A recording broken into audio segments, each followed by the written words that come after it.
joining the nest. What a weekend. What a week. You know I'm counting down the weekends in Miami? Are you counting down the weekends in Miami, Robin? I am. How many weeks have we got? 4 weeks. 5 weeks. 4 weeks, huh? I don't know. I'm just excited. Anyways, what is going on, Crypto fam? Welcome back. Happy Monday. Welcome to Sin City Crypto. I am one of your co-hosts, David. We are coming at you live from our studio here in Sin City, Nevada, with another one of our live shows. Before we get into the content, quick disclaimer, we are not financial advisors. Please do your own research. With that being said, I would like to introduce you to my co-host, your other co-host, Big Rob. What's up? Hola! It's your boy, Big Rob, back in the house. Welcome to Sin City Crypto. If it's your first time checking us out, how you doing? If you ain't liked the video yet, what you doing? And if you ain't subscribed yet, what the hell you doing? And hit that notification bell so you don't miss any of the amazing content.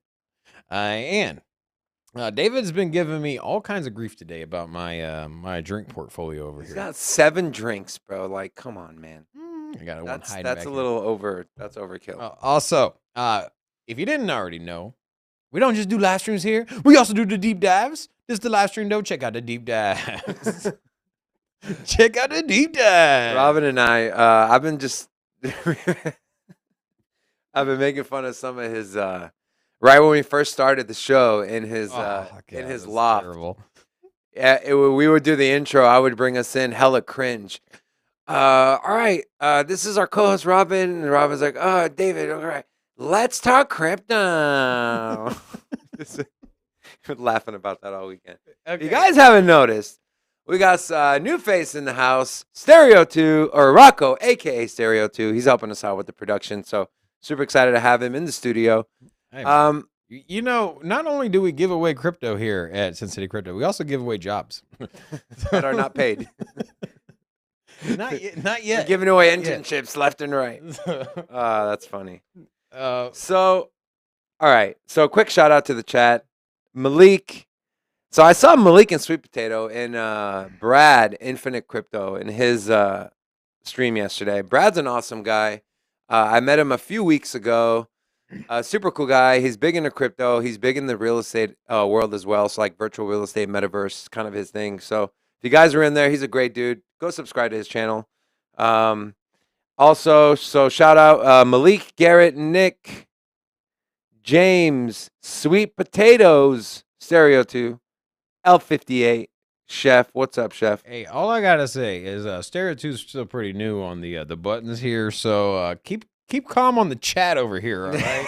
Focus on the cameras, okay? If you got something to say to us, you don't need to type it in the chat. You can just literally talk. Look who's here. Look who's here. Is it my boy D-Fib? My boy D-Fib back in the house. Man, Welcome. you're still D-Fib, you know. I don't know. You come around once a week.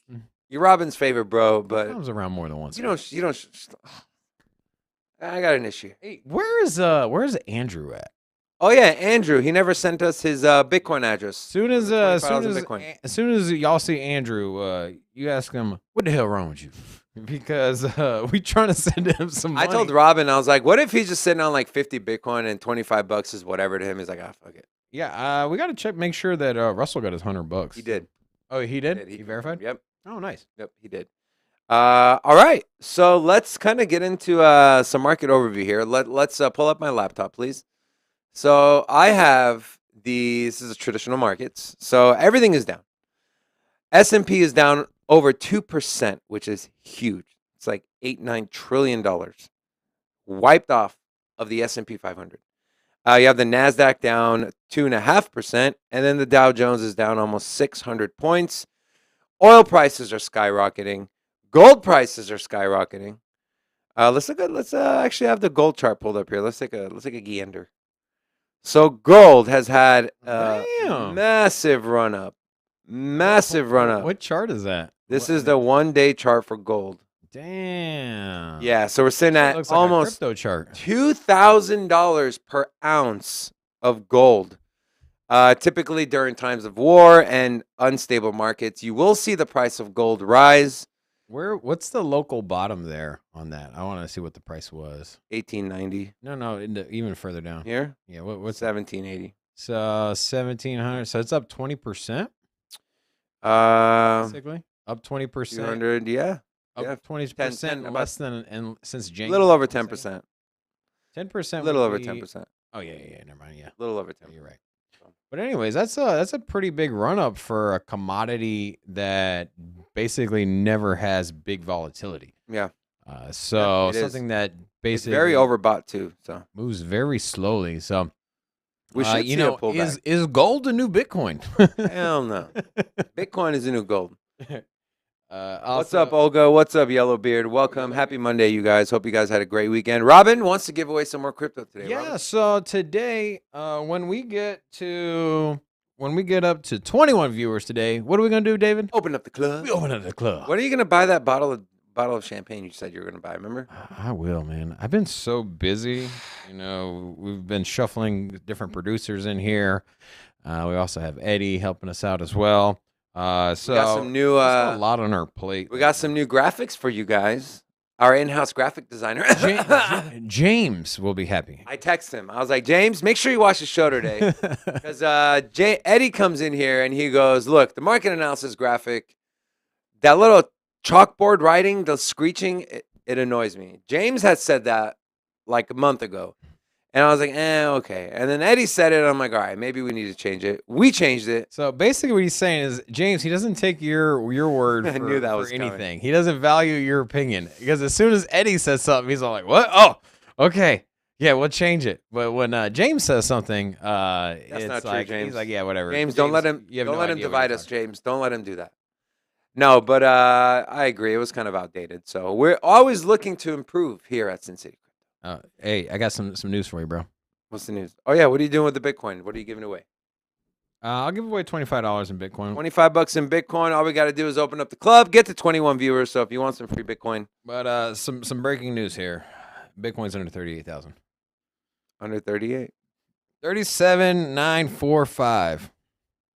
So let's take a look. Let's take a look at the biggest gainers and losers. Let's go ahead and pull up my laptop, Rocco. Weird calling you Rocco. Stereo 3. So we are right at 37.9 for Bitcoin. ETH is at 25.25. Great buy. I think what Forrest told us, if you missed our show on Friday, we had a TA expert in here, the founder of Crypto Stackers. We actually left the link to his Crypto Stackers website, the platform for the charting, in our bio. You guys should definitely go check that out. I've been using it. I'm going to continue to use it, and I'm actually going to use it on our show today to kind of highlight some entry and exit points on some projects. With Bitcoin, he did talk about the $34,000-$35,000 range as a great accumulation zone.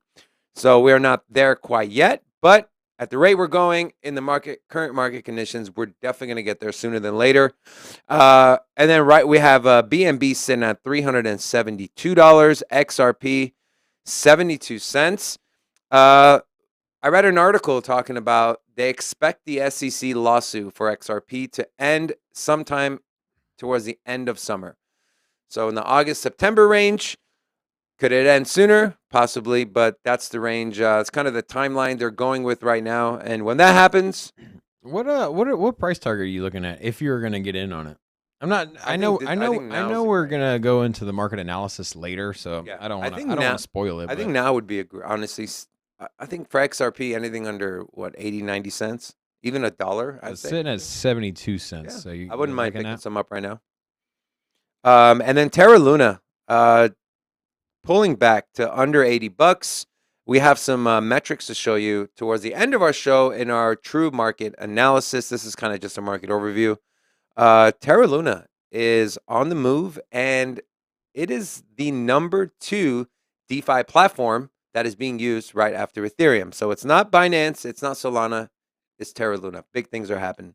And then Cardano continues to slide down 12.5% over the last week, down to 81 cents. Again, we'll go over that as well in the charts towards the end. And then rounding out the top 10, we have Solana at $82 and Avalanche at 73. Now, Robin, I talked to you yesterday about Solana, right? I said I want to get into thinking about picking up some Solana, maybe some spot trades, scalp some profits.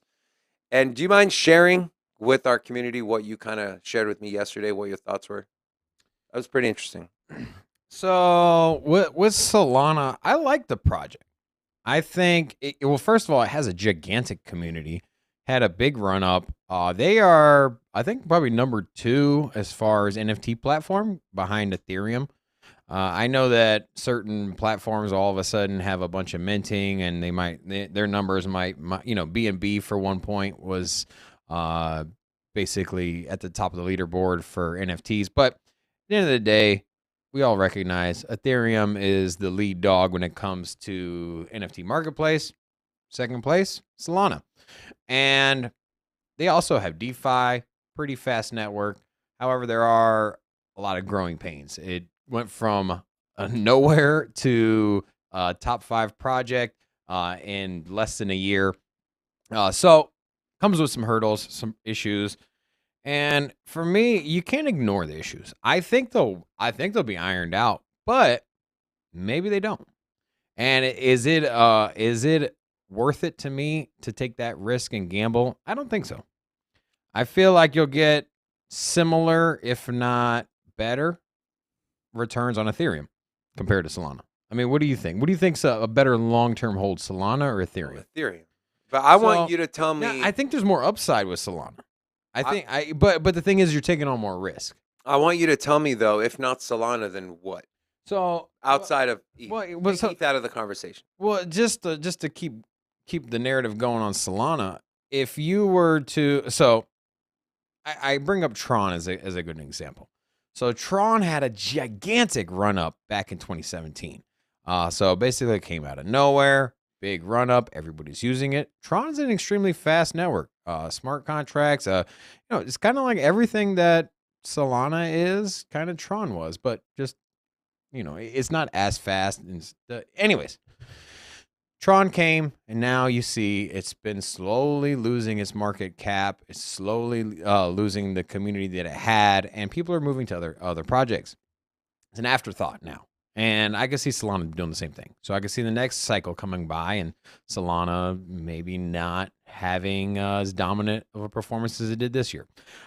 So that's where I'm at with that, and it's still a pretty pricey project, man. I You're mean, saying buy Tron? no, I'm not saying buy Tron at all.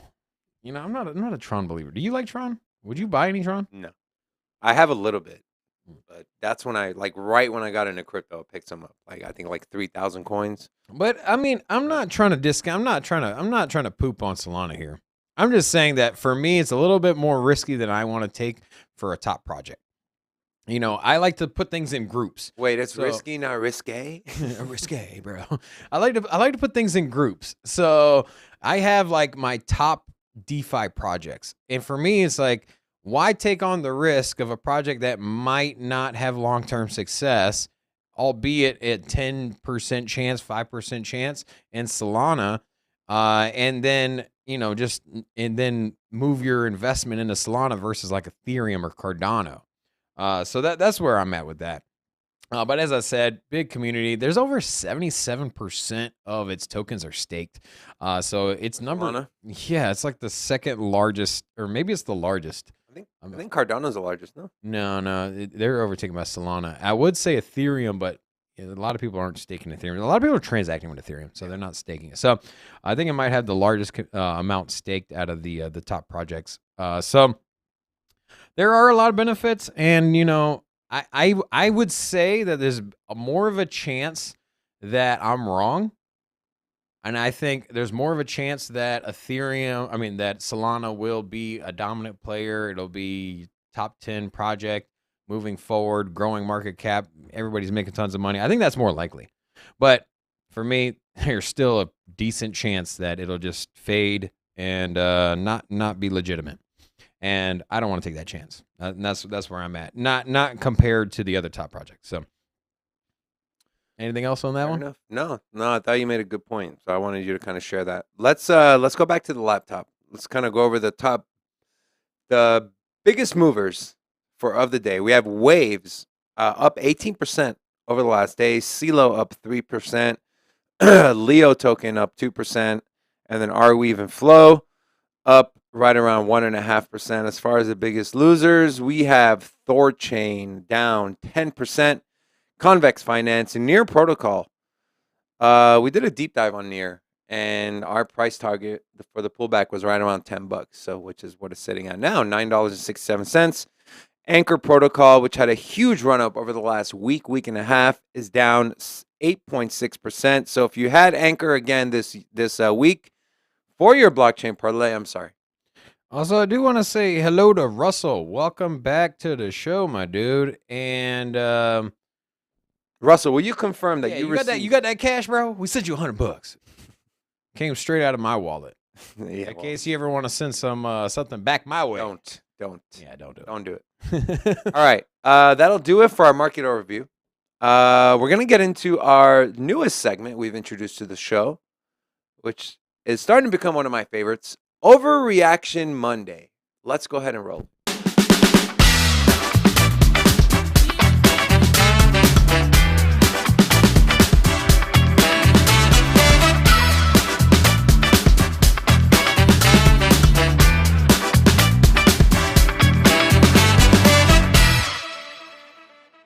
All right.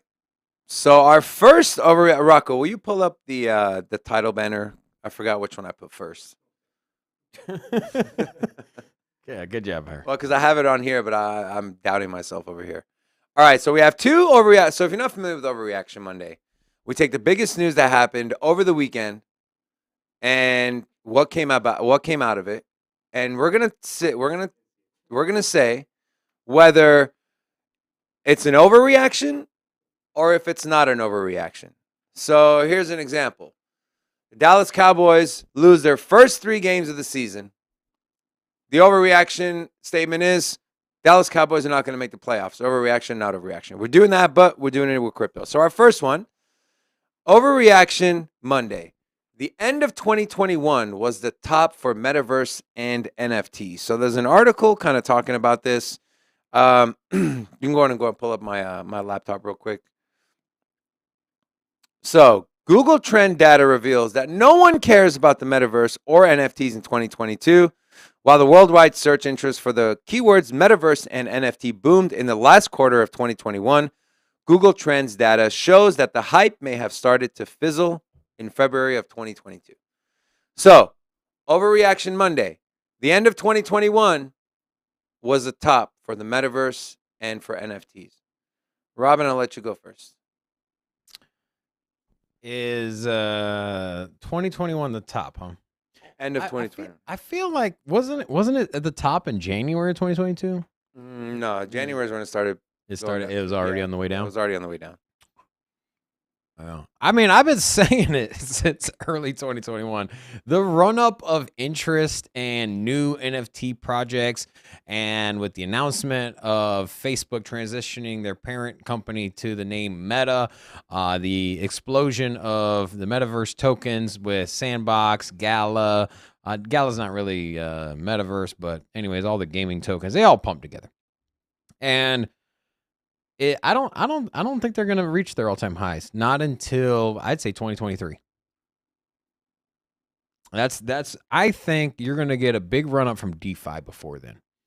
I think DeFi, albeit DeFi's taking some punches, which we're gonna get into in a moment, but DeFi's taking some punches lately. But I think the next big sector to move is gonna be DeFi.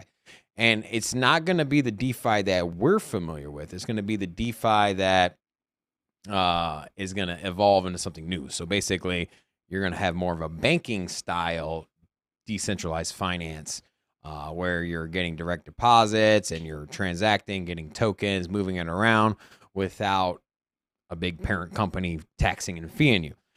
With that said, I think that's the next phase of crypto, and I think people are starting to lose interest in the metaverse. So you're saying this is not an overreaction? I do not think it's an overreaction, no. I think this is analytics at its finest. You're looking at what was Google search. Well, Google search is the analytics, bro. That is the people, bro. That's just one thing. Do you use Google? Duh. Okay. You use Google over there, Rocco. He does.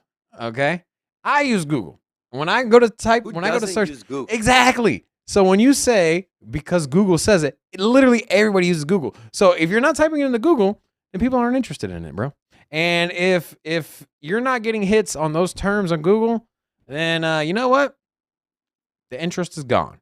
People, I'm not saying NFTs are gone. I'm not saying the metaverse is gone. However, the interest at this moment is gone, at least in comparison to what it was before. And will it return? Absolutely. Not for a while, though. I think this year, just like 2021 was also the year of the meme coins. I don't think meme coins are going to come back this year. I think now is the worst time to invest in meme coins because meme coins are directly correlated to the community and the retail community specifically. And the retail investor is not here. You see it on the YouTube numbers. People aren't watching. There's not as many people. So the money that's here is the long-term hodlers and the institution. And the long-term hodlers and institution, what do they care about? They care about Bitcoin, Ethereum, and DeFi. And that's where I think the next phase is going to be. And so, yeah, that's where I'm at, bro. So Do you think it's a overreaction? I think it's an overreaction. You think the bounce back is coming Yeah. this year? I don't think the top is in, right? This year? Yes. Okay. Just because it kind of fizzled out a little bit doesn't mean that the top is in, right? You just literally had the biggest land sale in Decentraland just happened hours ago. It was for a record.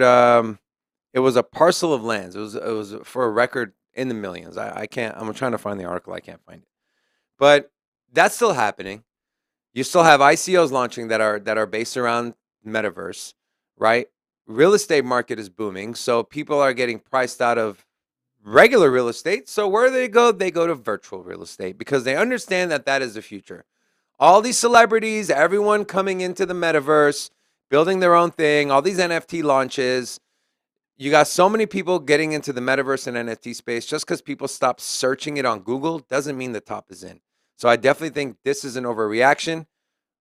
2021 was not the top for metaverse and for NFTs. So that's my take on it. Definitely the top, bro. You Not the tripping. top. You tripping, my dude. And Russell, I would love to help you. Let's talk after the show, okay? All right. Next. Overreaction Monday. All right. So here's an article I want to preface this by saying. So Andre Cronje, we talk about this man all the time, dubbed the godfather of DeFi, is leaving crypto.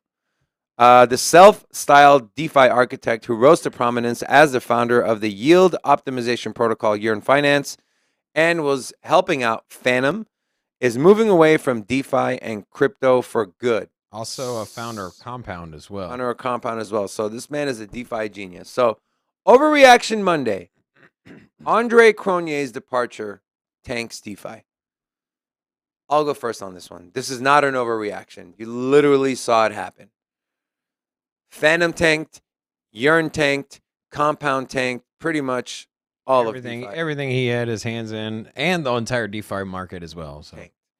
So, to me, this is not an overreaction. This guy was a very, very integral part of not only those Phantom, Yearn Finance projects, but DeFi in general. And for him to just leave the crypto space as a whole, people reacted to it. It wasn't an overreaction. Now that sector of the market, in the eyes of the people, becomes unstable. It's like the CEO of Apple, Tim Cook, stepping down. You're going to be worried. You're going to say, what direction is this going in, right? What direction is Phantom going to go in? What direction is Yearn Finance going to go in? And people speculate on that. And obviously, they're speculating that it's going to be a negative. So they reacted accordingly, which in my opinion is not an overreaction. So my take on this is not an overreaction. Robin?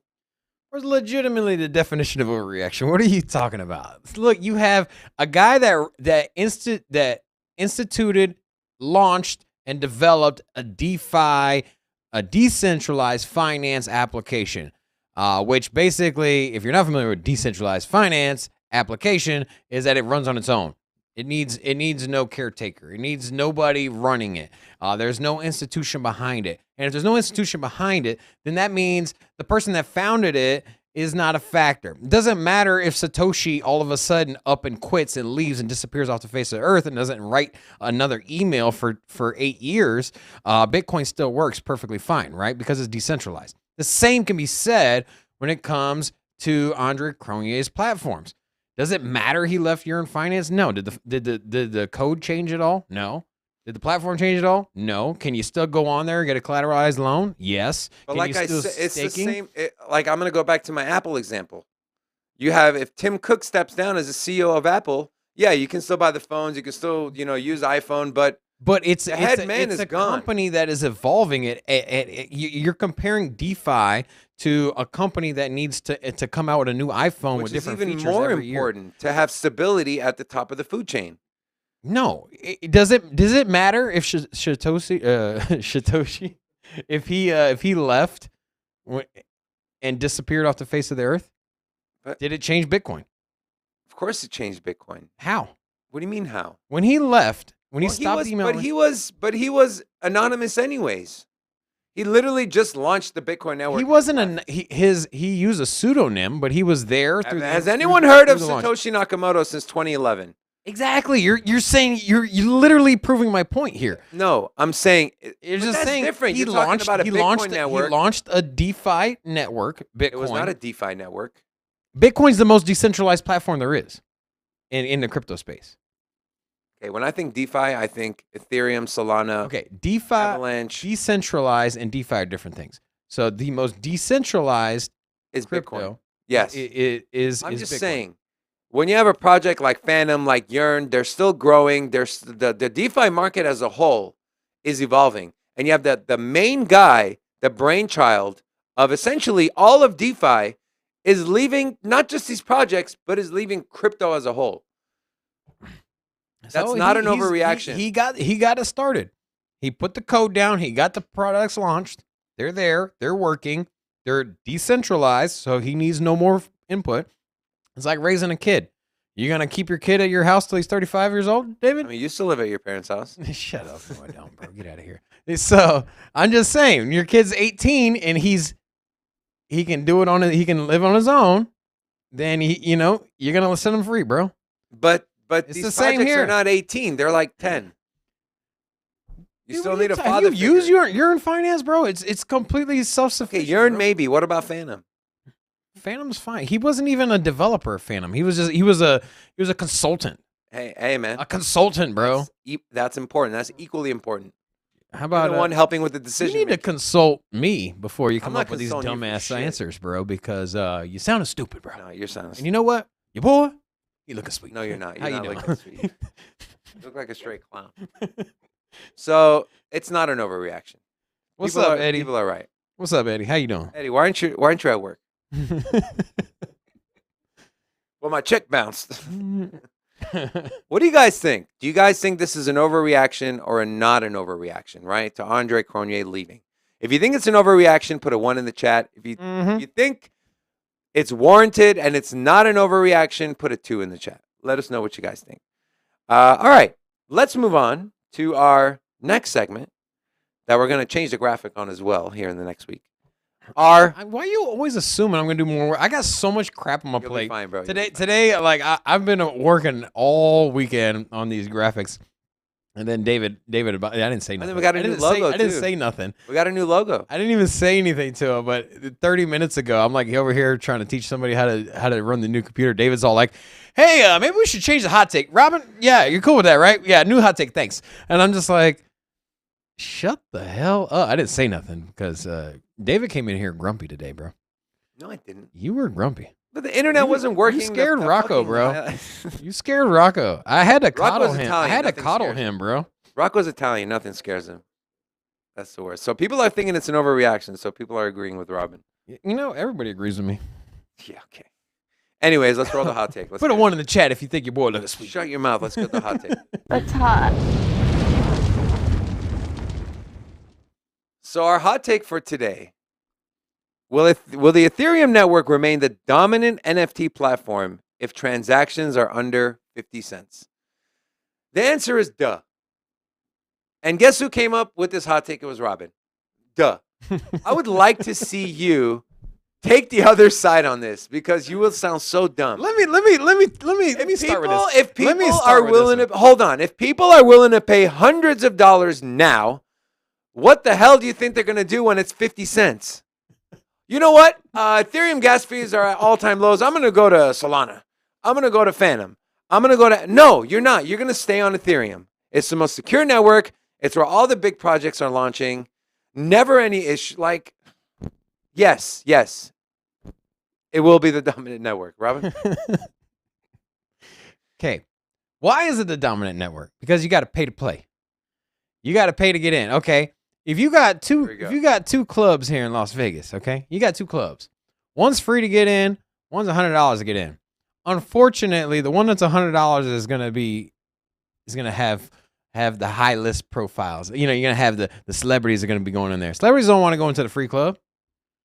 They want to go into the one that's like hard to get into, costs a lot of money to get into. Okay, and then let me ask you this question. Then now if that club remains number one, but they drop their fees down to $20, they're just all of a sudden going to stop. Nah, then they're going to go over to the other club. That's charging $100 across the street, You're bro. a liar. I'm telling you, liar, it's the human. You're not going to be able to pull the this same one out way. of your... Like, would you buy a $5 pair of jeans? You know, you're pretty good. Would you buy? Would you buy a $5? This...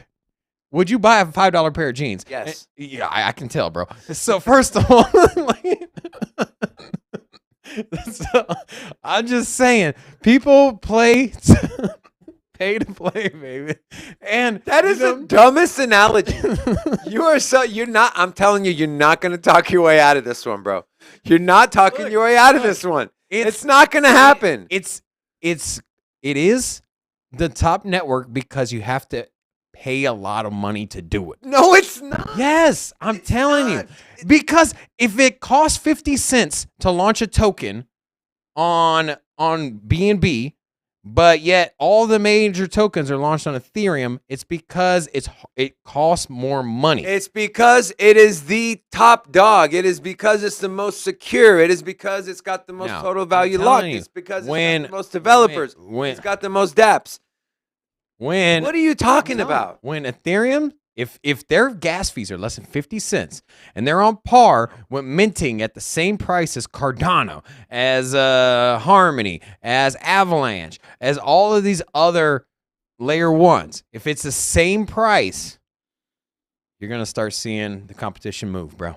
Because now it ain't cool no more, bro. And you know what? It ain't cool no more. It ain't cool no more, bro. I'm just saying. You are just saying. You're so out your $5 jeans, they ain't cool no more, bro. I'm just saying. Oh my God, dude, I can't. You're not. I'm telling you, man, you're not gonna pull this one out of your ass. Like, I'm sorry, it's not gonna happen. You're not gonna make it make sense. You're not gonna make it no. The reason people are launching NFTs on there is because it's expensive and you have to pay to play, baby. I'm just telling you, it's the same with it's the same thought when you had Uniswap, okay? The fact that you had to pay a lot of money to get into these small projects before they got listed on big exchanges and it was cheap. The reason you had to spend $200 to go buy some SHIB before it got out on any exchange, it gave you an opportunity to invest early, but you had to pay. You had to pay to play. And that's why it was the top DeFi. Same thing with NFTs. And when the prices go down, I'm telling you, bro. I'm telling you. Dumbest argument I've ever heard. That's the dumbest. The network that everyone uses, if the gas fees go down, which is what everyone wants, people are going to say, you know what? I would rather pay $500 to mint this NFT. Now that it's 50 cents, I'm leaving. I'm going to Solana.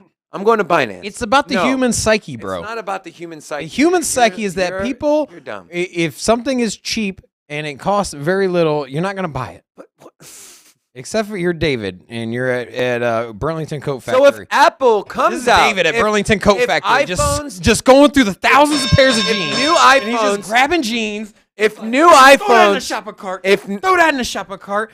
And then you come in here and your zipper doesn't pull up because you got them shitty ass jeans on, bro. And then, yeah, what you got? If Apple comes out And instead of the brand new iPhone being $1,300, it's $800. You're saying people are going to say no and go buy a Samsung? You know what I'm saying? Yes, that's exactly right. If the iPhone is $200, if the iPhone is $200, people are gonna buy the $1,000 iPhone because they want that clout. They want that recognition. Hey, look what I got. I got this new $1,000 phone, bro. I'm telling you, that's the psyche of the human. What you laughing at? Wow, I can't believe I have a show with you. Okay, Russell, what's our health at right now, Russell? Because I'm losing my shit here. Trying to explain to a 3-year-old why they can't touch the stove because it's hot. But Danny, when I touch the stove, it looks fine. No, it's hot. Don't touch the stove. Well, the stove might be expensive, so someone's gonna want to touch the stove. But if somebody touches the hot stove, they ain't gonna do it again. Just saying. Okay. Anyways, Hey, man, we're done with you learn human psyche, bro. The human psyche is you touch that hot stove. Robin the You know psychologist. what? I tell my son, I'm like, Robin the psychiatrist. I'm like, touch that stove, bro. See if you touch it again. And I don't even need to use my words. You are so out of line with your theory here that it's not even worth me arguing with you because you're just not. You're not. All right, we're done with the hot take. Let's get on to our next segment. My health dropped. It's a bad pair of jeans. Shut up, Russell. We're moving on to our next segment. The chitta chatta, the talking points. Roll.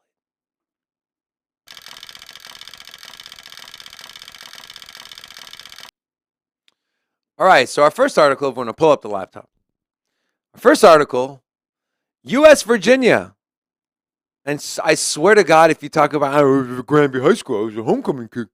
You don't have problems. U.S. Virginia? Why did they put U.S. before Virginia? I don't know. Talk to Arjit Sarkar. U.S. Florida. Live from U.S. Nevada. U.S. Virginia Senate allows state banks to offer crypto custody services. Are you okay today, man? You got too many drinks over there. The Senate of Virginia in the U.S. unanimously approved a bill amendment request that now allows traditional banks operating in the Commonwealth of Virginia to provide virtual currency custody services. Delegate Christopher T. Head introduced the bill back in January 2022, seeking an amendment to allow eligible banks to offer crypto custody services. Quote, a bank may provide its customers with virtual currency custody services so long as the bank has 26 adequate... What?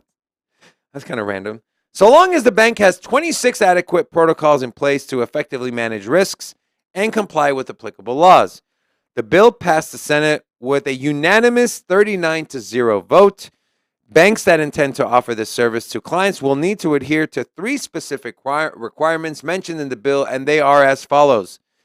1. Implement effective risk management systems. 2. Possess adequate insurance coverage. And 3. Launch an oversight program to address risks associated with crypto. However, the Senate will require banks' customers to retain direct control of their public and private keys associated with their virtual currency. Acting in a fiduciary capacity, the bank shall require customers to transfer their virtual currencies to the control of the bank by creating a new private keys to be held by the bank. So hold on. So they want you, let me get this right. They want you to keep the keys and give away the customer. Like, what the hell is the bank doing? Create a new private key and give it to the bank. Yeah, but look, it says the Senate requires banks and customers to retain direct control of the public and private keys associated with the virtual currency. So, what the hell is the bank doing? This is the U.S. So they're basic. So it's basically. So just put it this way: it would be the same as getting a USB wallet or hardware wallet, like a Tracer, or what's the other one? Ledger. The Ledger wallet. Tracer. So it'd be like getting one of those and then going to the bank and giving the USB to the bank and be like, here's my USB and here's my key phrase. Like, what's the purpose of that? Well, the one good thing is insurance, right? Adequate insurance coverage. So like an FDIC, but for your crypto, which is huge, right? That's important. I just feel like if you're going to custody somebody's crypto, it should all be done by them, right? Yeah, I don't know. Yeah, I shouldn't Yeah, have to go get a new I private think key. And I don't understand. That's what I'm saying. Like, why do I feel like if somebody isn't comfortable custodying their own cryptos, probably because they feel like they're going to lose their key phrase, right, or the seed phrase, yeah, and so I don't know. I don't really and you see. don't really alleviate that with this. Yeah, that's what I'm saying. Like, I don't see where the benefit. I mean, I guess if you had your USB drive in your house and you had a fire at home, I guess that would be one example of where it'd be better in a bank than there. But outside of something like that, I mean, what is the benefit of using the bank versus just custodying it yourself? Well, if the thing that throws it off is the whole you have to give up your private keys or you have to create new ones and have the actual little And then thing. you got to keep, and it literally says Yeah. you need to still keep hold of your Yeah, original like keys. if I'm gonna have a bank custody because I like the benefit of the bank and FDIC, blah blah blah blah blah. I just want to be able to have my crypto just like a bank account. You have a checking account, savings account, and then you can have a crypto account. Well, we were talking to our buddy. He was gonna pull the trigger on a few Bitcoin, and he doesn't have a lot of experience custodying. And sitting there trying to explain like a hardware wallet and pass key, seed phrase, and maybe getting a multi-sig wallet. And I'm just like, I'm explaining it to him, and it's kind of like going over his head. And I'm just like, and I'm just imagining, I'm like, you know what? If he just had a bank where he could just, Yeah. he just bought 3 Bitcoin. He's like, okay, I bought Bitcoin. I don't know what the hell I'm supposed to do with it. Like Right. at that point, I think it's actually kind of smart for that individual who it doesn't have a lot of exposure to cryptocurrency to Exactly. take it to a bank. So, you know what? At the end of the day, But it's a step in the right direction. yeah. At the end of the day, it's good progress, and we're moving forward to the integration of cryptocurrency into the traditional financial world. So it's good. You know what? I think It's not perfect, but yeah, we'll we're take on the right track. We'll take it. And it so happens to be Robin's home state. Yeah. In case you didn't know, your boy, he's from Virginia. I was also We all know. We know I you're a homecoming graduated queen. year of 2002 from Yeah. Granby High School. We know Also, the I was Granby- homecoming king. Did you Yeah. know that? Yeah, no Yeah. way. That's Homecoming so king. cool. Yeah, What? that's right. That's right. 2002. Wow, man. Robin. I'm gonna bring in some pictures of No. me. Please. Wearing the Actually, crown. yeah. You know what's go ahead. funny is if I bring in the pictures, you guys are gonna laugh so hard. Yeah. Go I ahead. had a round face, bro. It's kind of like I was like chubby, kind of had like the chipmunk thing, like. And Your son's got no facial hair. Your son has those chipmunk cheeks too. And my hairline, it like receded into a normal hairline here. Okay, so if you can see here, when I was younger, for some reason my hairline was like down to my eyebrows. Wow. And my brother used to always tell me, he's like, "Yo, when you get a receding hairline, it's just gonna fall into a normal hairline." It kind of played out. I guess that's a good But thing. now it's actually receding a little bit more than I would prefer it. But you know what? I still got a nice little head of hair here, because your boy looking sweet. was coming. How you doing? You're getting predictable, man. You're getting predictable. Anyways, this just goes to show you we need more I mean, intelligent. who else could take a hat off and still have their hair looking like this, bro? You are so full of yourself. It's not even funny. It's All right. What I was saying was good jeans. Okay, I'm good not job. talking about the $5 ones you're wearing. good job, jeans. Oh man, I forgot what I was gonna say. All right. Let's. I hate you. Got him. Let's move on to our next article here. Centralized finance cripples Russia as Visa and MasterCard withdraw from the country. Crypto may soon be the only transaction method left in Russia. MasterCard and Visa have announced that they will no longer operate inside Russia. The move called for by President Zelensky, this man is like shot up to the top of the charts as far as popularity. This dude is like a legend now. The move may cost MasterCard up to $756 million as transactions involving Russia accounted for 4% of their net revenue in 2021. It leaves Russians without 3 of the most critical services to move money.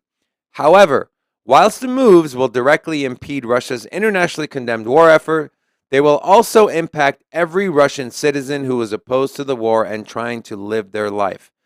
The projects that already have crypto payments set up for workers will be unaffected by the closure of centralized exchanges or centralized services. And here's a question, and I want to end with this. If your country waged an unjust war, would you expect to be shut off from PayPal, online banking, and your debit or credit cards? How would you feed your family? So, does the situation suck? Yes. But I think it's necessary. And I'm sorry for the people in Russia, especially the ones that don't agree with the war. You're essentially collateral damage. And it sucks, but I think, and I'm not trying to be insensitive here to what is going on, but I think, Sounds pretty insensitive to me, no, bro. no, but here's what I'm trying to get at, right? If if people try to invade Russia, they're going to launch nuclear weapons. We're doing all this sanction stuff; it's not really working. They're still fighting. They're trying to do the whole humanitarian corridor. Then they just shit on that. I think the best way is to fuel the pressure within the people of Russia, and for them to just have enough of Vladimir Putin, and to try and like overthrow the government or something. I don't know. Because if anyone tries to go into Russia, it's nuclear war, World War III, not good for anyone, including Russia. So, what is the other avenue to Well, stop the thing, Vladimir Putin from doing this to Ukraine the and his to the the anyone else moving history of forward? Russia is with the oppression of their people. So, I mean, if you go back to the time of Stalin, I mean, he like I think they went through such a harsh they went through such a harsh uh what's it called? Like famine, I guess, where the people couldn't eat. I think like 20% of the population died That's from crazy. malnutrition and hunger. And a lot of it stemmed from a different so it stemmed from growing food, and Stalin was set in his ways of like, hey, you gotta, seed. They have the largest seed bank in the world in Russia. So they have this like secret under the tundra like facility where they actually have like every seed. They have like every plant and anything. Anyways, what I'm saying is that he was so stubborn in his philosophy of how to grow crops that are Talking about resistant, Stalin? yeah, that are resistant to cold temperatures. That, and he didn't want to bend in his ways.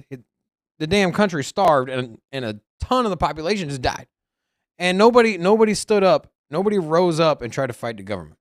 And it's been example after example after example. They just keep lying to their community, keep lying to the people that are there. And I don't, I just feel like they're just gonna, the people of Russia are just a punching bag. And I think they are shunned out of mainstream media to a point to where they don't even realize what's going on. And so they're watching their economic situation get worse and worse, and they don't really know who to point the finger at. 'Cause they think it's America's fault. They think it's Europe's fault. They think it's NATO's fault.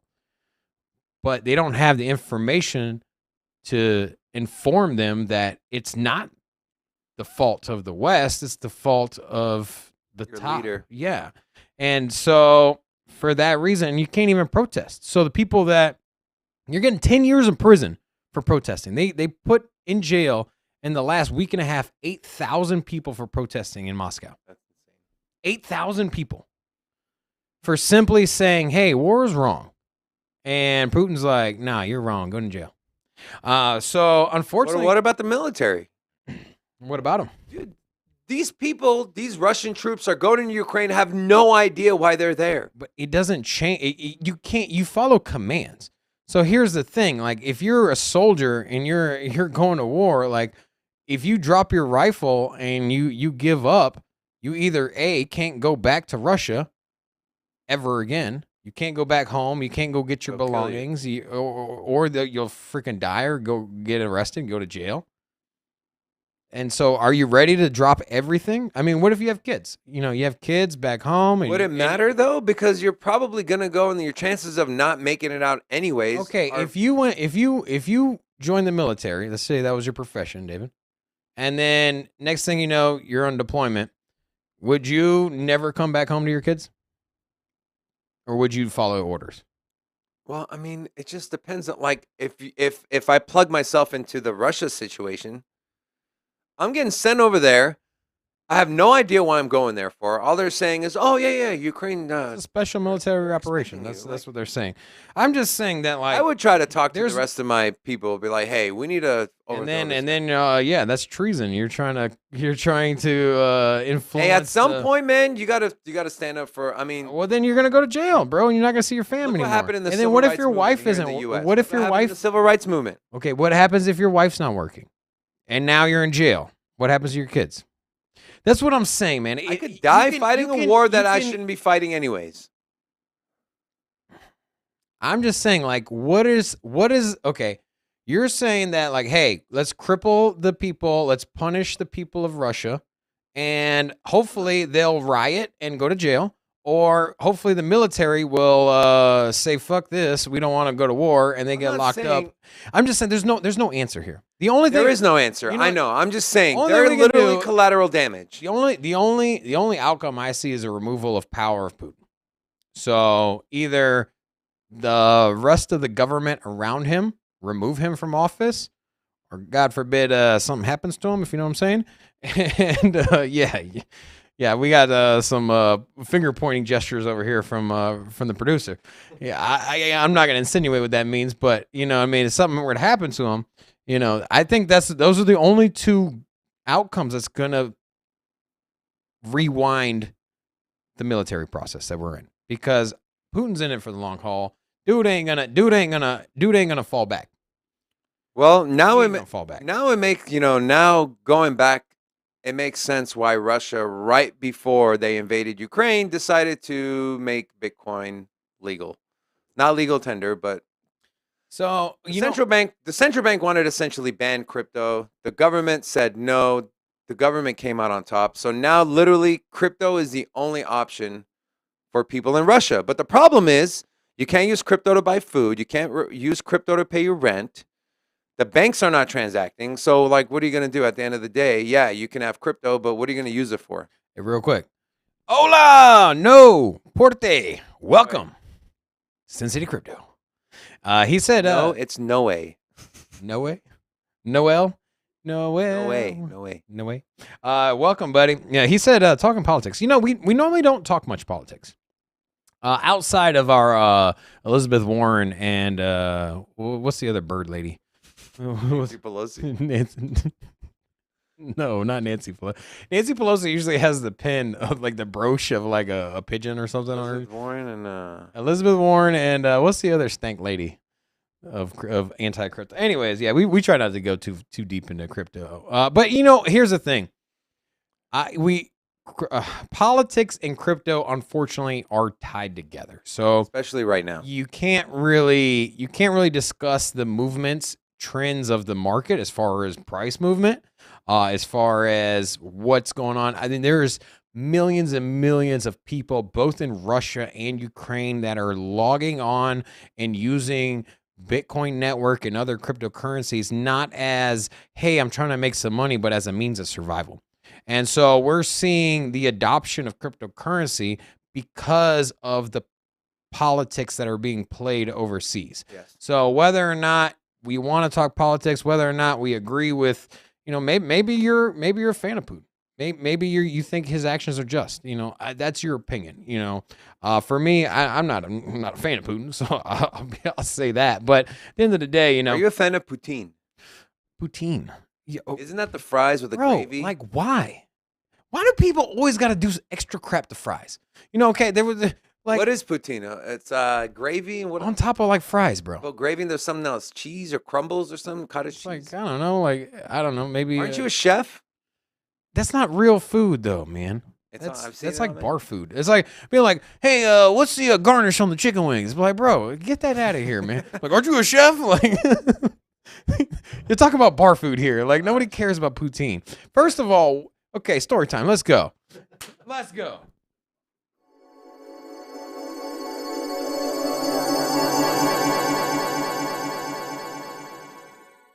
Why y'all gotta always do extra stuff to fries, man? You know, why can't we just do fries and ketchup? I got a sub the other day. Went to this new sub place. They put fries in the sub. I went to my boys. You know what? We got lunch coming from my boy too. He threw fries in a euro. No, that was pretty good. But you know what I Is mean? he sending food to us, by the way? Yeah. We got food being delivered, and then you got people putting gravy on top of fries. You got Taco Bell jamming fries in a burrito. Like, What's wrong with that? leave the fries alone, man. You're a boring guy. Leave the fries alone. Why are you putting gravy on fries? Okay, no way. You're new here. So here's Robin's deal. He only invests in cryptos in the top 10. He only likes things about as plain as it gets, just like his personality. Look. Plain. Oh, fries, just ketchup. Yeah, What about barbecue sauce? What about ranch? Fry What sauce. about hot sauce? Fry sauce. What about putting Literally- it in burgers? What about putting it in Fry California sauce. burritos from Roberto's? Look, You're wrong for this one. fry sauce, okay? Literally ketchup and mayonnaise stirred together, put into a bottle. That's a joke, bro. And why are you doing that? You're a joke, bro. All right, know? story time's over. Sorry, we're done. Let's get back to real cryptocurrency. Leave the fries alone, man. Put them on the side where they belong. Don't put them in. Don't put them in the Leave entree. them fries alone. That was Pink Floyd, by the way. If you guys didn't know, you're welcome. All right, let's move on to our next article. PayPal joins other payment and remittance providers suspending services in Russia. Oh, real quick. Also, I didn't see it in any of these articles, but Amex is also American. Amex. American Express. Amex.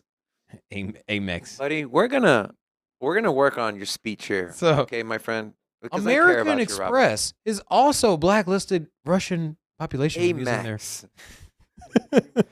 American Express.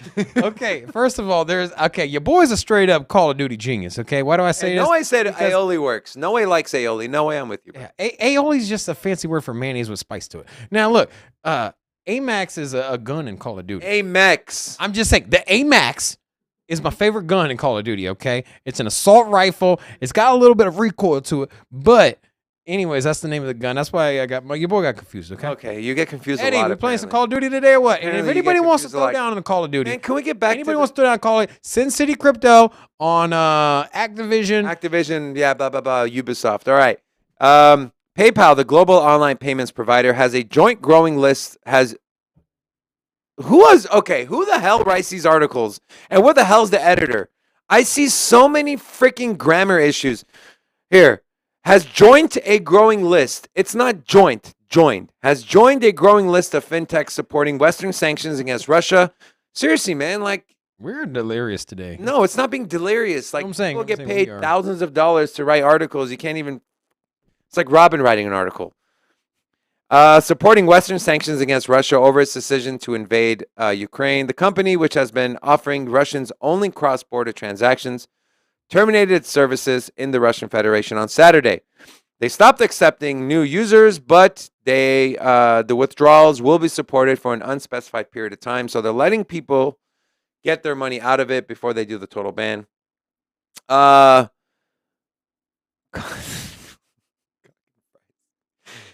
What was the other? There was another Peacock one, right? We had Peacock and fries. Then we had Peacock and something else. There's a lot of Peacocks coming around here. Are you subscribed to Peacock, the NBC channel? No, we're not going there. All right, so obviously this kind of piggybacks off of what MasterCard and Visa and Amex is doing. PayPal is just joining it. I feel so bad for the freaking innocent people of Russia who are feeling the economic pressure from the decisions of their leader of their government. Hey, time out. It sucks. What? Our boy Chicken and Fries is here. Speaking of fries, right on Let's win time. over fries. Right on time. Okay. Welcome, my friend. Welcome to Sin City Crypto. Not sure if you've been here before, He's but been here. cock and fries? I think so. We'll call him calf. Or is that the second C word we've got? That's what I'm saying. The other one was longer, I remember. Oh, do you? Oh, do you, David? The other one was longer, huh? The name was longer. And this is where the entertainment part comes in. Okay, We're entertainment focused crypto. For all the people watching, we've definitely fallen off the rails today. Usually we have a nice structured show where we go over information. We try to keep it lighthearted, but we definitely are just really lighthearted. Hey, listen, okay. Less information. Seriously, though, the markets are down, but I have some metrics pulled up that I'm going to go over in the market analysis section that is very bullish, all right? Hey, Fries, is this your first time here? If so, let us know. His name is Calf. Cock and fries. All right. So let's move on to our next article. One more Russia article, and then we're done. I promise. All right. So Russia turns to China's Union Pay system amid Visa and Mastercard departures. After receiving multiple sanctions against its financial system following the war against Ukraine, Russia has found an alternative. Looking for alternatives, the nation's central bank said it has turned to China's Union Pay system. Shocker. Not going to get into the politics of China and Russia, but I'm not surprised that China is offering them a safe haven on the payment side. The institution said that local tenders. Chicken tenders? Damn, we are all over the place today, bro. The institution said that local lenders will be able to use China's Union Pay system. Founded 20 years ago and headquartered in Shanghai, China, Union Pay, known as CUP or UPI, operates in over 180 countries, according to Russia's central bank. So, will this be enough for Russia to not care about what Visa, MasterCard, and PayPal are doing? No, I don't think so. You're literally just taking one more platform and trying to have it take over what Visa was doing, what MasterCard was doing, what PayPal was doing, what Swift was doing. That's not going to happen. Nobody outside of China is using Union Pay. Seriously. Like, you know what? I worked at a place here in Las Vegas where we took Union Pay.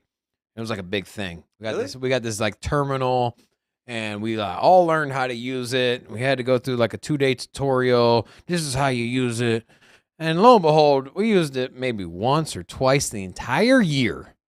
Yeah, I've never even heard of it, honestly. Yeah, and you know, this was a place that catered to a lot of Asian clientele as well.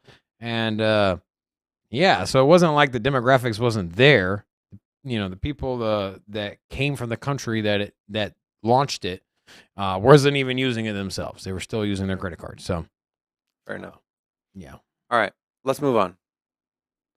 Coinbase proposes crypto tech to promote global sanctions compliance. The United States-based crypto exchange Coinbase has proposed the use of cryptocurrencies to help ensure compliance with economic sanctions, contrary to what we've been hearing about how Russia will use crypto to evade sanctions. So Coinbase is saying we're going to ensure that they are compliant with the sanctions using crypto. This recommendation comes by highlighting the ease of laundering and sanction evasion of fiat currencies made possible by the traditional financial infrastructures. Grewal, which is the chief legal officer, Paul Grewal, points out that despite the sanctions put forth by governments over the years, laundering of fiat currency through traditional finance institutions remains the most sought-after method for sanction evasion.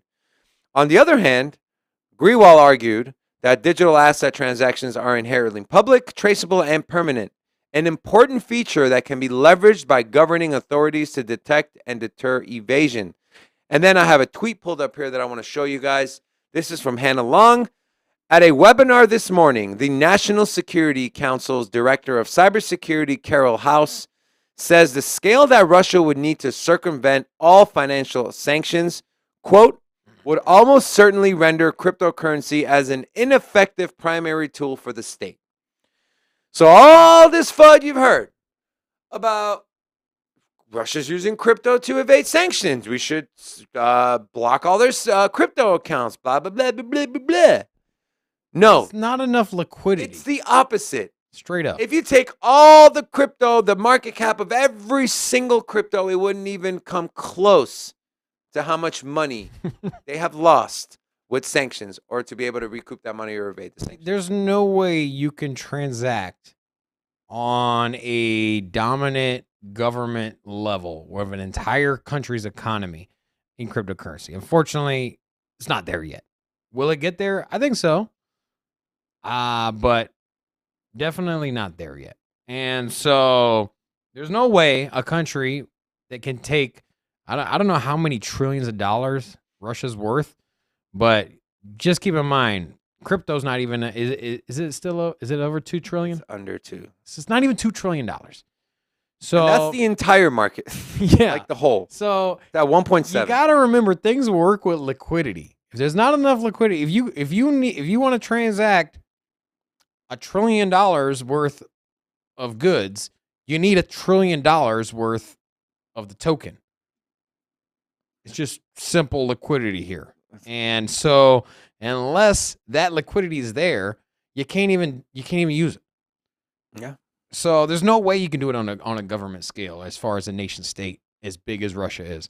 That doesn't mean that the individuals in Russia can't do it. So if a sanctioned individual wants to move their crypto or move their assets into crypto, they can. Only thing is, it's a public ledger. So good luck trying to conceal that. So, I mean, if you're blacklisted, sure, yeah, go buy some crypto. Good luck off-ramping it. Or actually, good luck even getting it to there. Because at some point, you got to call an exchange and be like, hey, I want to buy some Bitcoin. Be like, what's your name? Nah. You ain't allowed up in here, bro. Sorry. So, and Coinbase did say that they're following people that are on the blacklist. They're following those rules and regulations. Hey, how do you feel about us not getting the 21 viewers today, man? Do you think it's the market or do you think it's my personality? I would love to say it's your personality, but I definitely think it's the markets. You know, my wife, I was talking to my wife today, and we're talking about, the crypto bear market and how it affects YouTube channels, obviously relating to cryptocurrency. And she was like, well, when the markets are down, like, aren't people coming to YouTube to listen to these shows to figure out what's going on? I'm like, no, what happens is markets tank, people FOMO out, they sell everything. And just like Donnie, when Donnie was with us, he told us when he first invested in crypto, his account went from 10 grand to 300 bucks. So what did he do? He deleted the app and he stopped looking at it. And that's what people do. Like, they hide it, they run away from it. They either sell other stuff. Like, the money's at. That's why our thumbnail was cryptos on sale. XRP 70 cents, Cardano 70 cents, 80 cents. Well, I'm just saying that, like, you can buy, you could put a buy order. Cardano at 78 cents, and it'll probably fill. You know what's funny to me is when crypto's on a tear, people are like, oh, I wish I could buy Cardano under $1. Oh man, I should have bought Cardano. Well, here it is. It's under $1. Buy it. But no, people, like, if you still think when the markets tank, if you still think there's a chance crypto goes to zero, stop investing in crypto. Stop watching cryptocurrency YouTube channels. Seriously. Stop. Educate yourself, because at this point, crypto's not going anywhere. Literally, we show everyone articles on articles and information and metrics about all the money that's moving into crypto, all the governments that are moving into crypto, the laws that are being passed. If you still think when you see a 70% drop that there's a chance it can go to zero, okay, you are in the wrong. Here's a quick timeline. Okay, I'm not going to give you dates, but quick. You have El Salvador, an entire country, adopts Bitcoin as their legal tender, and they mandate that every business in the country accept Bitcoin. You have Lugana, another city in Switzerland, accepting Bitcoin as legal tender.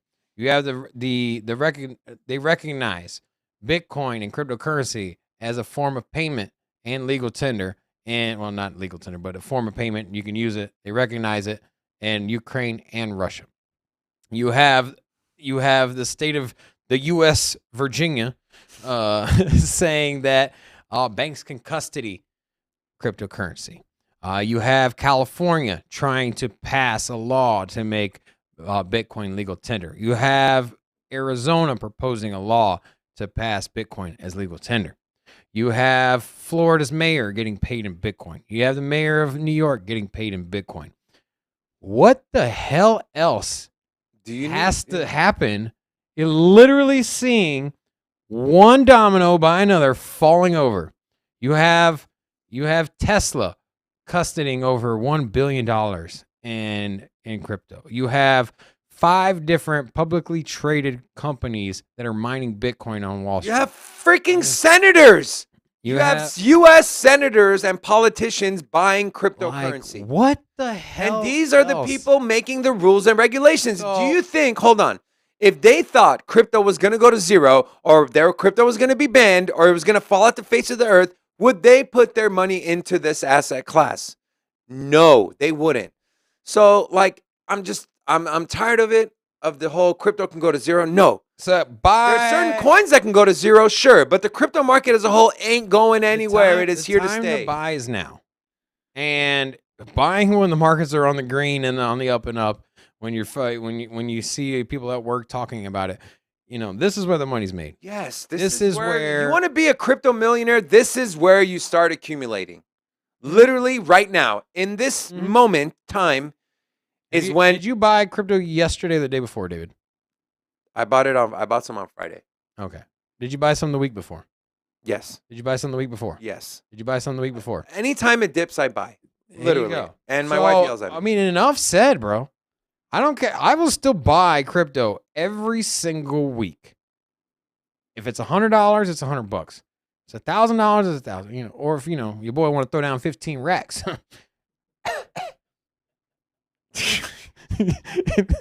So, but just the thing is just like, just allocate part of your income to crypto. Not financial advice, just smart, sound life advice, because you're going to retire happy and you're not going to need to work if you plan your retirement strategy out now and invest when the markets are down and things are cheap and affordable. Thank you. That's all we got. What else we got? We got one more article we're going to talk about here. FTX is expanding. FTX announces launch of Europe and Middle East division. The exchange has received SISEC approval to conduct business in Europe and Middle East. SISEC is the investment branch of Cyprus, which is a European country. The seventh biggest crypto exchange has established FTX Europe after receiving a license from regulators in Cyprus. The new business will be headquartered in Switzerland with a regional office in Cyprus. FTX Europe plans to bring products including derivatives, options, amazing, volatility products, tokenized stocks, and other services to clients, but it is as yet unclear which Middle Eastern countries will be targeted. So, here's another example. The exchange is spending billions of dollars raising capital. They just did a Series C, raising money, I think over $400 million. I think this is big for the FTX token, FTT token. Yeah. This is very undervalued, I think, as far because crypto.com's way ahead of them, right?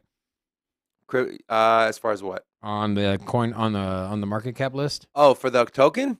That's what I'm saying. Yes, That yes. was my big takeaway from this article, was the fact that FTX is more of US and I think England.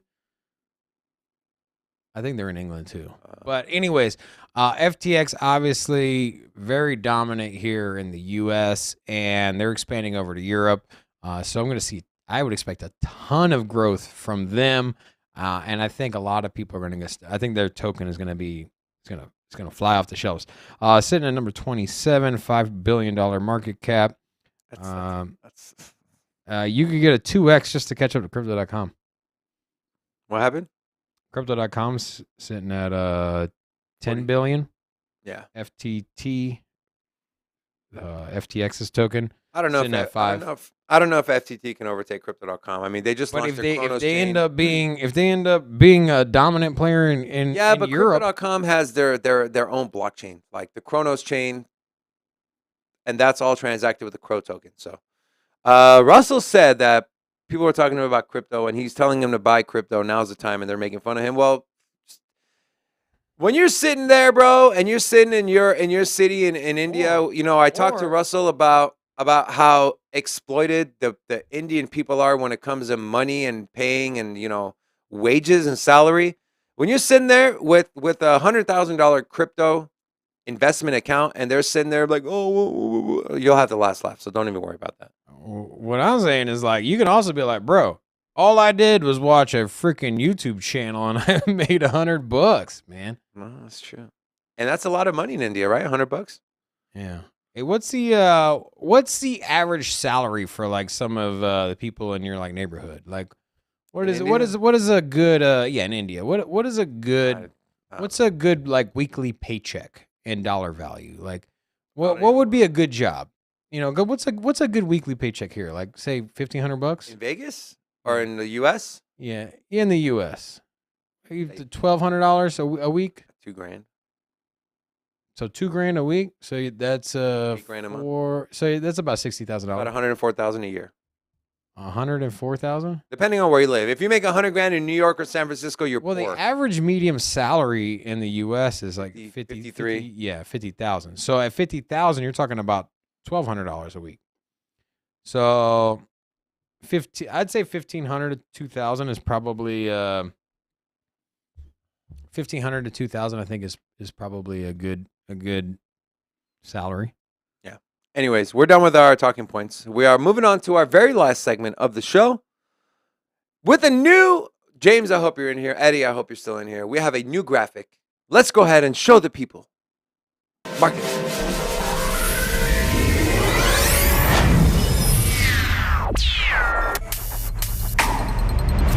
That looks crispy. That looks looking juicy. All right, so I told you guys I have some metrics pulled up here. Let's go ahead and pull up the laptop.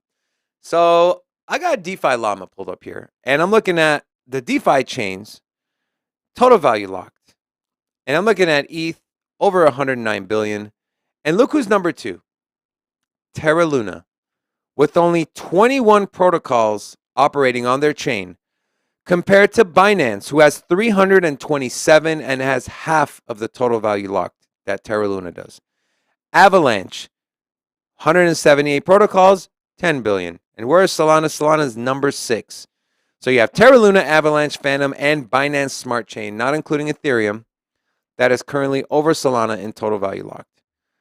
And then you have Tron, Polygon, Chronos, which we talked about, and then the Waves. Polkadot, I'm kind of surprised Polkadot is this low. But then again, there's only 26 protocols that are live on their network. Obviously, seeing ETH at number 1, I mean, they are just, no one even comes close. Closest is Terra Luna, which they're not even a fifth, or they are a fifth of what Ethereum is. James and Eddie liked the graphic, by the way. Nice. And Russell said $129 per month. I'm telling you, bro, Month, huh? that's bad. Yeah. You couldn't even buy a full tank of gas with that, man, here in the U.S. That's crazy. $100 for a tank of gas nowadays. In a car. I'm not talking SUV. Yeah. $100 to fill up the gas tank. So that kind of sucks, man. What are your thoughts on this? Do you think Terra Luna is now the number 2 DeFi? Terra Luna's just on a freaking tear, man. Where do you think Terra Luna can get? Let's look at Terra Luna's. I think they're overextended, man. Let's look at their tokenomics. Let's see what their tokenomics look like. So Terra Luna has a current circulating supply of 366 million, and their max or the total supply is about 779 million. So they're right on par with Solana, not Avalanche, Solana. Because if you look at Solana, and you know when you're thinking about price targets, you want to look at the supply, right? And Solana's supply is 321 million. And we saw Solana get as high as $260.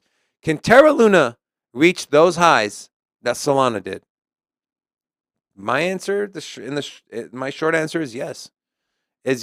And we're seeing the numbers. We're seeing the total value lock with Terra Luna. And by the way, the website I used was DeFi Llama. So great metrics there. So, yeah.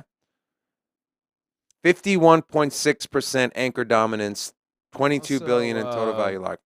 Terra Luna's got the UST stablecoin launching on the Thor network.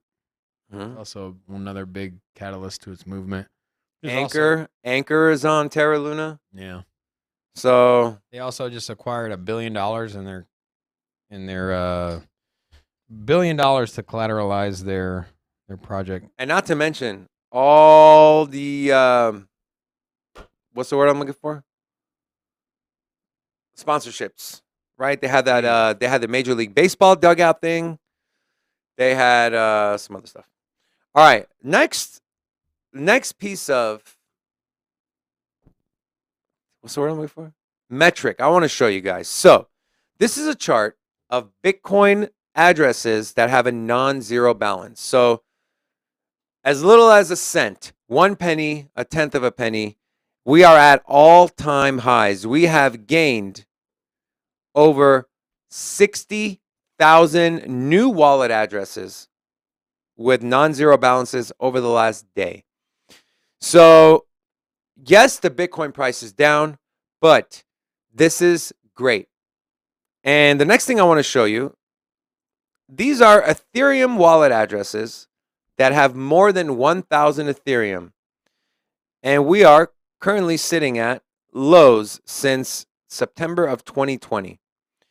You might think this is a bad thing, but the next one I'm going to show you, these are the Ethereum addresses with non-zero balances. So the whale wallets are shrinking, but the shrimp wallets are getting bigger. And what does this mean in terms of A, price, and B, volatility? Well, for price, this stabilizes the price, in my opinion, and volatility. The more dispersed the coins become amongst different wallets, same thing with NFTs. If you have one wallet holding 20% of the supply, that is not good. Same thing with cryptocurrency, same thing with Ethereum. I would rather have 10,000 wallets holding one Ethereum than 1,000 wallets holding 1,000 Ethereum. It stabilizes the price. It doesn't allow for manipulation in the market, for big dumps, big sell-offs. This is great. This is extremely bullish in my opinion. Robin, what are your thoughts on this? So I like your analogy on the shrimp. Going from the cup of noodle shrimp. You ever seen the cup of noodle shrimp where it's like literally looks like a thumbnail clipping, and you add the hot water and it turns into like a, Yeah. little sliver of carrot. Yeah. You go from cup of noodle shrimp all the way to diver prawns. How you doing, my dude? And that's what Ethereum's doing. As far as some actual crypto technical insight, I don't really have any. Wow. The chart looks good. You did a great job. Wow. Way to bring value to the show, Robin. I just got distracted because I'm hungry. We got lunch coming, by the way. Yeah, we're here at 12:30. I'm starving, dude. All right. So here, so look, kind of just to wrap up our show and our segment here, I have Crypto Stackers Pro pulled up. Again, the link is in our bio. You guys should go check that out. I want to show you guys. So Forrest went over his easy bands, and so I'm gonna pull up. First chart I want to pull up is a Solana chart. Okay. So we have the Solana chart. This is not, there we go. We have the Solana chart pulled up, and I'm going to pull up the red easy bands, okay? And I'm going to just briefly, for those of you that have missed our show on Friday and our technical analysis, just to briefly show you and tell you guys what this means. So these, Forrest created these. So you have a lower solid green, top solid red, and then dash green, dash red. He talked about the best place to accumulate long term is at these green solid easy bands. And look where Solana is. If you're a believer in Solana, and this is not financial advice, this is literally the perfect time to accumulate your Solana for the long term. You see what happened if you go back to the chart. The last time we're at this green easy band, and it doesn't extend this far out, but here, this was back in December of 2020. We're sitting at $51. Sorry, $1.20. And you saw this gigantic run up all the way up to a local high of $57. This was back in May of 2021. We came down a little bit, touched this upper band again, and now the cycle is coming back full circle. Anytime you can see, and if this might be good for a spot or if you're trying to scalp some profits, you can see every time it touches this lower green solid band, it typically bounces back up. It's been bouncing up to this dashed one. So if you get in now at this lower band at around $81, and if you want to scalp profits, your profit target will be right around $105. So you can scalp $20 per coin on Solana. Another way for you guys to be able to make some money during a bear market. Again, that's not financial advice. I actually went ahead and did this myself, so I got in right around $81.80. So my profit target here is around $102. If it gets to 100, I'll probably sell. If it keeps dipping, I'll keep adding to my bag because anytime it dips under, it's kind of wicked under this green band a couple of times, but it's always bounced back. All right, second one I want to show you guys is a house favorite here at Sin City Crypto. Your boy Cardano. And if I do the same thing, and I pull up the easy bands on Cardano, we're not quite there yet, but we've been underneath this green dashed line since, what's the date? Since January 19th of this year. So if you've been looking to accumulate Cardano based on the metrics of this chart, now would be a great time. And you can see what the chart's been looking like since then. We haven't really been in this zone. We've been in this zone March of 2020, right? What is this? 2 cents. And we know what happened.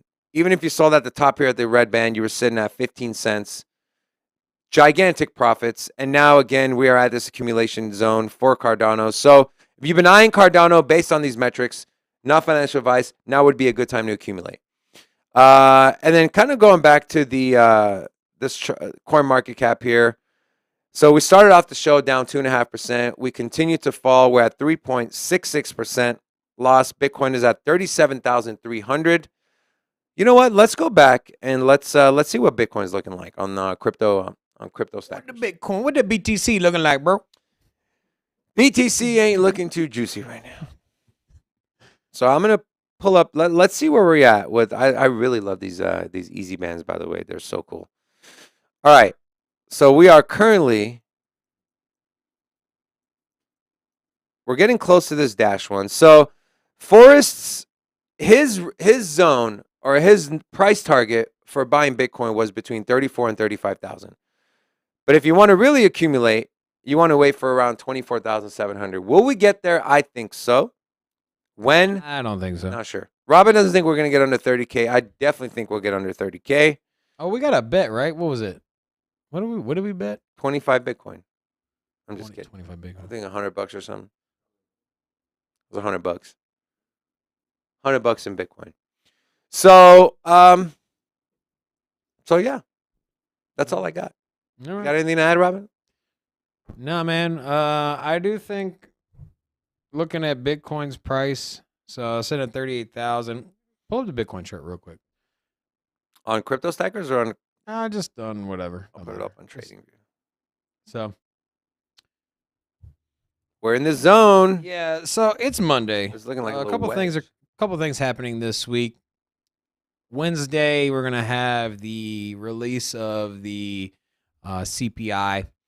So, are we going to be over 8% inflation? We're going to be under 8% inflation. Who knows? Also, next week, we're going to have the Feds actually implementing. They're going to have their meeting, which is expected to implement a 0.25% interest increase. What's that mean for the market? So I think, in my opinion, CPI is going to be over 8%. The market's going to kind of freak out. Tech stocks, Wall Street, S&P 500 are going to dip. So what do you think this? I think it's going to pull. What do you think the dip we saw today, and then not just crypto, but the traditional market? What's behind that? What's behind this move? Is it just what's going on with Russia? I think it's the price of oil. I think it's a lot of people moving, basically FOMOing into gold as well. And I think it's just a loss of the retail investor in cryptocurrency. I think you're starting to see an exodus of the retail FOMO that we had last year. And you have oil is at $120 a barrel. It hit almost at 130 yesterday. Let's look at the oil chart. All right, real quick before we sign off. This is the oil chart. Well. You remember when COVID first happened, they couldn't even give away the oil? Yeah. It was like because I'm not going to get into that. We were pumping our own oil, but look at this. Yeah, see, it candled up to 128. I saw that last night. I was like, gas in Vegas is $4.60, the highest I think I have ever seen. I've never seen gas at $4.60. Hey, would you like to carpool home? We should. We should literally start. Anyways, let's go ahead and roll the outro. That'll do it for our show today, you guys. Happy Monday. Thank you guys so much for joining us. Make sure to come back tomorrow, 10:30 a.m.